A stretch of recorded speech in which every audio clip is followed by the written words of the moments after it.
Hello everyone, welcome to ग्यारह success short में आप सभी का बहुत बहुत स्वागत है। और UP triple S junior assistant 2016 के इंटरव्यू की आज हमारी नेक्स्ट क्लास एक हम करवा रहे हैं। बीच में क्लासेस नहीं आ रही थी, अभी जन्माष्टमी पड़ा था और तो इस तरह से जो है थोड़ा शेड्यूल बहुत बिजी था मेरा। तो इसमें जो है आपको जो नेक्स्ट क्लास जो प्रोवाइड कराई जाएगी, देखो पहली बात तो जो चीज़ें पढ़नी है वो सारी चीज़ें बता दी गई हैं, ठीक है। तो अगर अभी एक दो दिन करके भी, अगर गैप करके भी वीडियोस आएंगे तो भी कोई दिक्कत नहीं है। आप जो है उस चीज़ को, जो भी चीज़ें बताई गई हैं उनको रिवाइज करते रहें। करंट अफेयर्स जो इम्पोर्टेंट रहेंगे वो आज कराए जाएंगे, ठीक है। और डेली बाय डेली में अगर जो चीज़ मुझे लगेगी कि हाँ ये छूट गई है और ये कराना है, तो वो सारी चीज़ें आपको करा दी जाएंगी। बाकी आप प्रिपरेशन करते रहें, ठीक है। जब आपकी डेट जो है वो आ जाएगी वापस से इंटरव्यूज़ की, तो आपको जो है बता दिया जाएगा। तो चलिए स्टार्ट करते हैं हमारा आज का वीडियो। तो सबसे पहले तो ये देख लो कि आज है आपका 1 सितंबर, और 1 सितंबर को सेलिब्रेट किया जाता है नॉन अलाइनमेंट डे, जिसे हिंदी में बोलते हैं राष्ट्रीय पोषण दिवस व गुट निरपेक्ष दिवस। तो ये भी आपका एक करंट अफेयर्स है, ठीक है। 1 सितंबर, डेट एंड डेज आपको ज़रूर से पता होना चाहिए कि किस दिन क्या मनाया जाता है, ठीक। तो चलिए शुरू करते हैं हमारा आज का वीडियो। तो स्टार्ट करते हैं। हमारा पहला क्वेश्चन है, प्रधानमंत्री जन धन योजना ने 28 अगस्त को कितने वर्ष पूरे किए हैं। तो सबसे पहले देखो, ये क्रॉस क्वेश्चन बनेगा आपका, आपसे पूछा जा सकता है वहाँ पे कि प्रधानमंत्री जन धन योजना बताइए। जब आप बताएंगे कि प्रधानमंत्री जन धन योजना क्या होती है, ठीक है, इसके विषय में, तो आपसे क्रॉस क्वेश्चन ये बनेगा कि प्रधानमंत्री जन धन योजना ने 28 अगस्त यानी कि अभी हाल ही में कितने वर्ष पूरे कर लिए हैं। तो इसने जो है पूरे किए हैं पूरे 7 वर्ष, यानी कि 7 साल जो है पूरे कर लिए हैं प्रधानमंत्री जन धन योजना ने। अगला प्रश्न हमारा बैठता है यहाँ पे कि महिला समानता दिवस, जो कि अभी 26 अगस्त को था, ठीक है, इस वर्ष की थीम क्या थी, ठीक है। तो ये जो 26 अगस्त है ये मनाया जाता है महिला समानता दिवस, और थीम आपका पूछ रहा है वो इस वर्ष का यानी कि 2021 का जो है वो थीम पूछा जा रहा है। तो इसका जो थीम था वो था वुमेन इन लीडरशिप, ठीक है, women in leadership achieving an equal future in a कोविड-19 world, achieving an equal future in a COVID-19 world, COVID-19 world, ठीक है। नेक्स्ट आपका क्वेश्चन है, किसने जलियांवाला बाग स्मारक को राष्ट्र को समर्पित किया है। तो यहाँ से आपका पहला क्वेश्चन कि जलियांवाला बाग क्यों प्रसिद्ध है, कहाँ पर स्थित है, ठीक है। और इसके बाद से जो क्वेश्चन आपका बनेगा कि किसने जो है जलियांवाला बाग स्मारक जो है वो राष्ट्र को समर्पित किया है। तो ये आपको अभी हाल ही में आपने इसको न्यूज़ में भी देखा होगा, हर जगह न्यूज़पेपर में भी था और न्यूज़ चैनल पर भी दिखा रहा था ये। तो ये हैं आपके प्रधानमंत्री नरेंद्र मोदी जी, ठीक है, PM ऑफ इंडिया। अगला प्रश्न है, नेपाल देश के नए सेना प्रमुख अभी हाल ही में किसे नियुक्त किया गया है। तो नेपाल देश के नए जो आपके सेना प्रमुख हैं ये बने हैं प्रभु राम शर्मा, ठीक है, ये बने हैं प्रभु राम शर्मा। चलिए आगे बढ़ते हैं, देखते हैं नेक्स्ट क्वेश्चन। नेक्स्ट क्वेश्चन हमारा है कि याहू ने किस देश में अपनी समाचार वेबसाइट्स को बंद कर दिया है। तो याहू आप लोग ये जानते होंगे, सर्च इंजन्स होते हैं बहुत सारे, उसमें एक याहू भी है, और उसने जो है भारत में अपनी समाचार वेबसाइट्स को बंद कर दिया है, ठीक है। नेक्स्ट आपका क्वेश्चन है, किस राज्य ने पहला हस्तशिल्प पार्क बनाने की घोषणा की है। तो पहला हस्तशिल्प पार्क बनाने की घोषणा की है उत्तर प्रदेश ने, बहुत इंपॉर्टेंट है, उत्तर प्रदेश की चीज़ें तो बहुत इंपॉर्टेंट है, ध्यान रखेंगे। नेक्स्ट आपका क्वेश्चन है कि उत्तर प्रदेश का पहला आयुष विश्वविद्यालय किस जिले में स्थापित किया गया। तो ये स्थापित किया गया है गोरखपुर में। अभी रिसेंट की न्यूज़ है, आपको पता होगा कि 28 अगस्त को जो हमारे राष्ट्रपति हैं श्री रामनाथ कोविंद जी महामहिम जो हैं वो आए थे गोरखपुर, ठीक है ना। तो इस विशेष कार्य के लिए, और एक चीज़ और बता दूं आपको, गोरखपुर के लिए ही कि आयुष विश्वविद्यालय के शिलान्यास के साथ ही साथ उन्होंने जो है महायोगी गोरखनाथ विश्वविद्यालय, ठीक है, जो कि गोरखपुर में ही है, उसका भी लोकार्पण किया है। तो ये दोनों आपको ध्यान रखना है, इसको याद रखेंगे, ठीक है। नेक्स्ट है पंजाब राज्य के राज्यपाल का अतिरिक्त प्रभार किसे सौंपा गया। तो पंजाब राज्य के राज्यपाल का जो अतिरिक्त प्रभार सौंपा गया है बनवारी लाल पुरोहित को। बनवारी लाल पुरोहित। चलिए अब देख लेते हैं नेक्स्ट हमारा क्वेश्चन है कि अफगानिस्तान देश में भारत के द्वारा लोगों को एयरलिफ्ट करने के अभियान का नाम क्या दिया गया है। तो जैसा कि मैंने आपको बताया था कि अफगानिस्तान और तालिबान के विषय में आपको जानकारी रखनी है, ठीक है। और इसके विषय में मैंने कुछ क्वेश्चंस भी आपको कराए थे जब मैंने इसके पहले जो करंट अफेयर्स के लिए जो क्लास ली थी उसमें। तो इस क्वेश्चन का आंसर है आपका कि उस मिशन को जो अफगानिस्तान देश में भारत के जो लोग फंसे हुए हैं वहाँ पर, तो उनको जो है एयरलिफ्ट करने के लिए जो है एक अभियान चलाया गया है जिससे कि जो है उनको जो है सेफ एकदम जो है वहाँ से बाहर निकाला जा सके। तो उस ऑपरेशन का नाम है ऑपरेशन देवी शक्ति, ठीक है। ऑपरेशन का नाम है ऑपरेशन देवी शक्ति, ठीक है। चलो ऑपरेशन देवी शक्ति। नेक्स्ट आपका क्वेश्चन है कि कहाँ पर जो है 3 साल की उम्र के बच्चों के लिए कोविड एंटीबॉडी परीक्षण शुरू कर दिया गया है। तो ये शुरू किया गया है इजराइल में, ये शुरू किया गया है इजराइल में। नेक्स्ट क्वेश्चन हमारा है वांचुआ महोत्सव 2021 ये कहाँ मनाया गया। तो ये मनाया गया है असम में, वांचुआ महोत्सव, ठीक है। असम में कौन कौन से प्राणी उद्यान हैं ध्यान रखिएगा। नेक्स्ट है विश्व जल सप्ताह दिवस 2021 ये कब मनाया गया है। विश्व जल सप्ताह दिवस 2021 का तो ये मनाया गया है 23 से लेकर के 27 अगस्त तक, ठीक है। ये मनाया गया है 23 से 27 अगस्त तक। चलिए आगे बढ़ जाते हैं, अब देख लेते हैं क्या है आगे। नेक्स्ट हम लोग करने वाले हैं यहाँ पे खेल और खिलाड़ियों की संख्या। तो इसमें सबसे पहले जो है नंबर 1 पे हम लोग देख लेते हैं कबड्डी, ठीक है। नंबर 1 पे हम लोग देख लेते हैं कबड्डी। कबड्डी में कितने प्लेयर्स होते हैं। तो कबड्डी में 7 प्लेयर्स होते हैं। नंबर 2 पे है आपका कैरम। कैरम में कितने प्लेयर्स होते हैं। तो ये आपका 1 सेकेंड रुक जाना, ये अभी ठीक है, ओके। कैरम में कितने प्लेयर्स होते हैं। तो कैरम में आपके 1 2, ओके। नंबर 3 कैरम में आपके जो हैं जिससे आप खेलना चाहो, ठीक है, 1 के पेयर में 2 के पेयर में उस तरह से खेलते हैं। नेक्स्ट है आपका क्रिकेट। तो क्रिकेट में कितने प्लेयर होते हैं। क्रिकेट में होते हैं आपके 11 प्लेयर्स। नेक्स्ट है नंबर 4 पे आपका हॉकी। तो वो क्रिकेट में और हॉकी इन दोनों में आपका 11 खिलाड़ी होते हैं, ठीक है। तो इसीलिए साथ में लिखा जा रहा है ताकि आप याद कर सकें। और साथ ही में इसी के साथ याद करना फुटबॉल, ठीक है। फुटबॉल में भी जो है आपके 11 प्लेयर्स ही होते हैं। तो क्रिकेट में, हॉकी में और फुटबॉल में इसमें आपके 11 प्लेयर्स होते हैं, ठीक है। और जैसे मैंने आपको कैरम बताया ना उसी तरह से रखो। नेक्स्ट हम लोग कर लेते हैं जिम्नास्टिक्स। जिम्नास्टिक्स 8। नेक्स्ट है आपका खो खो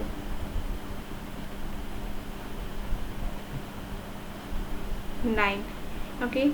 नेक्स्ट हम लोग बढ़ते हैं, इधर लिख रही हूँ यहाँ पे। नेक्स्ट उसके बाद से नंबर 8 पे आपका है टेनिस,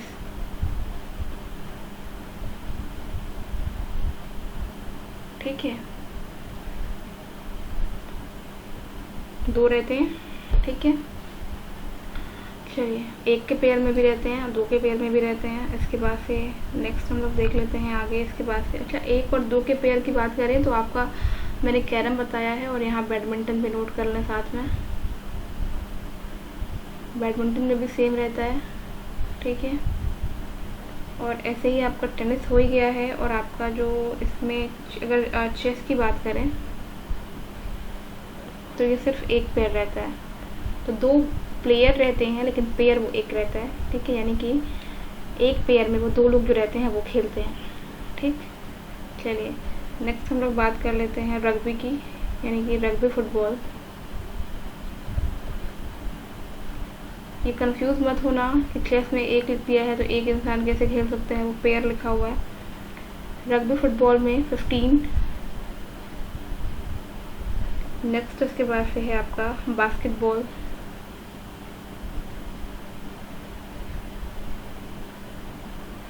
बास्केटबॉल में 5 प्लेयर्स होते हैं। नंबर 13 पे है आपका बेसबॉल, 9। और नंबर 14 पे आपका पोलो, 4 प्लेयर्स। ठीक है, तो ये जो है कुछ आपके खेल और खिलाड़ियों की संख्या है, इसको आप याद कर लेंगे। होता है कि मतलब जब छोटी क्लास में हम लोग रहते हैं तो ये सारी चीज़ें पढ़ते हैं, लेकिन फिर धीरे धीरे ये सारी चीज़ें भूल जाती हैं, तो इसको आप लोग याद कर लेंगे। चलिए देख लेते हैं आगे क्या करना है। हाँ, बीच में कुछ दिन पहले मैंने वीडियो बनाते समय आपको बताया था कि कुछ इमरजेंसी नंबर्स हैं जिन्हें आपको जानना चाहिए। ठीक है, ये भी कभी कभी भूल दिया जाता है, तो उसमें से कुछ नंबर्स मैं आपको यहाँ बता रही हूँ। चूँकि टाइम मिल गया है, वापस से आपके इंटरव्यूज़ जो हैं पोस्टपोन हुए हैं, तो पुलिस ये नंबर जो है आपका 112 यानी 112, और फायर का है ये आपका 101।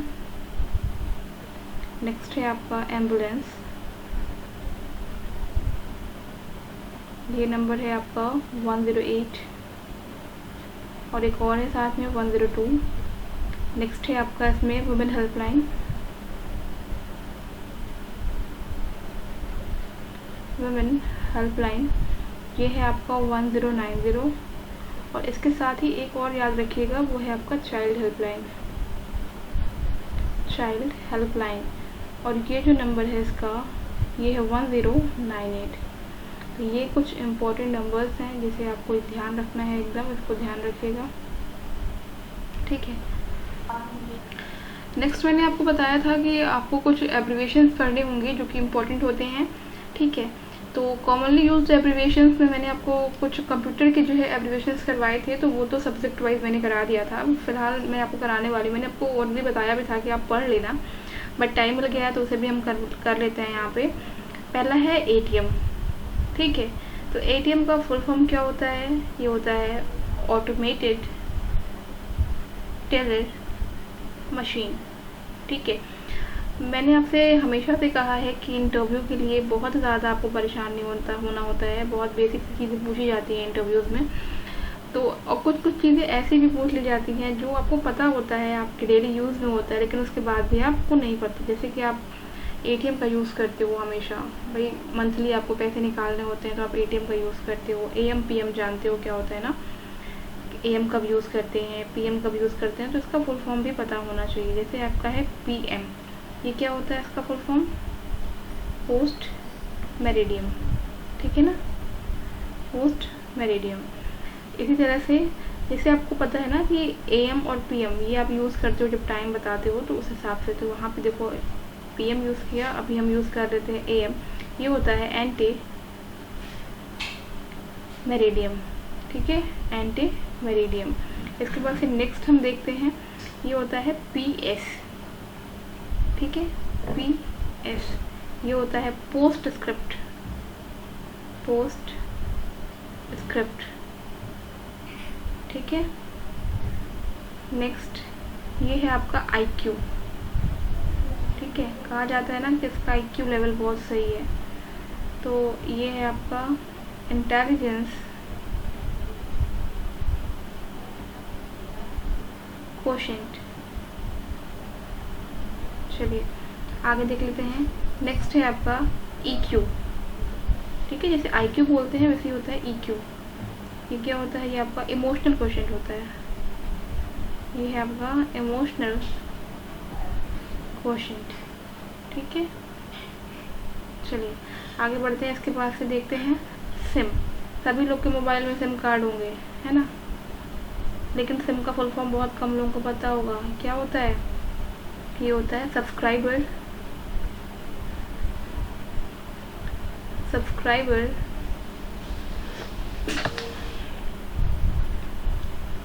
Subscriber identity module. ठीक है, मैंने कहा था बहुत कम लोगों को पता होगा सिम का फुल फॉर्म। नेक्स्ट हम लोग देख लेते हैं SMS। सभी के मोबाइल में आते होंगे, मैसेजेस सभी में आते होंगे ना। SMS ये होता है short message service, short message service. चलिए इसके बाद से हम लोग आगे कर लेते हैं, देख लेते हैं कुछ और बचे होंगे जो मुझे लग रहा है कि जो हम यूज़ करते हैं अपनी डेली लाइफ में। कुछ चीज़ें और भी होंगी। पिन, ठीक है, सभी डालते हो ना, पिन डालते हो, मोबाइल में डाल देते हो या फिर लैपटॉप में, आपके ATM में पिन होता है। ये होता है आपका पर्सनल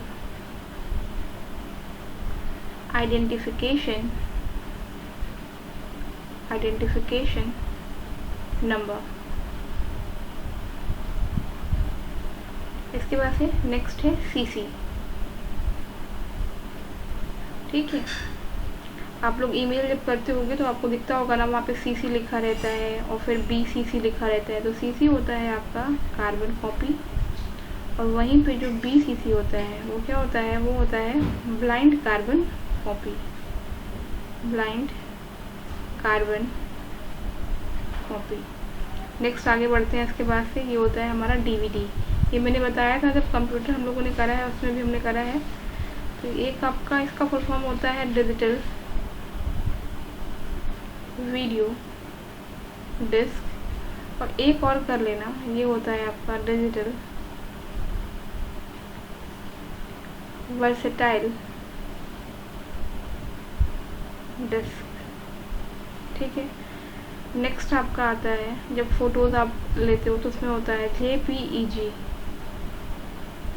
ठीक है। ये होता क्या है, इसका मतलब ये होता है जॉइंट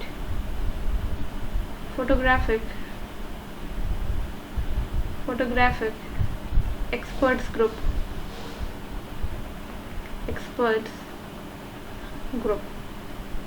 चलिए इसको इरेज करते हैं यहाँ से। नेक्स्ट हम लोग देख लेते हैं, इसके बाद से है LTE, ठीक है। 4G मोबाइल में आप देखते होगे जब आप नेट ऑन करते हो अपना, तो LTE लिख के आता है। तो ये आपका होता है लॉन्ग टर्म इवोल्यूशन, ठीक है, इवोल्यूशन। चलिए नेक्स्ट है इसके बाद से ICU, ठीक है, मेडिकल टर्म है ICU। ये होता है intensive care unit, intensive care unit. इसके बाद से आता है SUV। आपने देखा होगा ना SUV, cars sports utility vehicle. Next हम लोग देखते हैं ASAP। अक्सर यूज़ किया जाता है ASAP, as soon as possible, as soon as possible. चलिए इसके बाद से नेक्स्ट देख लेते हैं, कुछ और बचे। आप लोग ये जब पढ़ रहे होंगे तो आपको समझ में आ रहा होगा कि ये सब यूज़ होते हैं डेली में। नेक्स्ट है DIY, ये है do it yourself, do it yourself. Next है BRB, बी राइट बैक। तो ये सभी मुझे लग रहा है यहाँ से जो करा रही हूँ ये इतने इम्पोर्टेंट नहीं है, बस आप जान लो इसे यूज़ किया जाता है। तो आप लोग मैसेजेस में डालते हो तो लॉल डालते हो यहाँ पे। ये क्या होता है, लाफ आउट लाउड। नेक्स्ट है ROFL, ये होता है rolling on the floor laughing. तो यहाँ से कुछ इम्पोर्टेंट जो ये एब्रीविएशंस थे, इसमें कई सारी चीज़ें जो है वो कवर हो गई हैं, ठीक है। तो ये सारी चीज़ें आप तैयार कर लेंगे। ये सब चीज़ें जो है इम्पोर्टेंट हैं, आपको जो है पता होनी चाहिए आपके इंटरव्यू के पर्पज़ से। तो आज के वीडियो में बस इतना ही, ठीक है। तो मिलते हैं अपनी नेक्स्ट वीडियो में। Till then take care and bye bye.